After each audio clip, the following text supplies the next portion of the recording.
Upoznali ste ga, upoznali ste nju. Wow, osoba je top. Sve u vama igra, sve u vama pleše.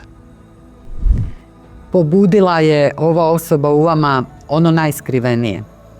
Čini vam se, to je to. To je sudbina, to je ono što sam tražila.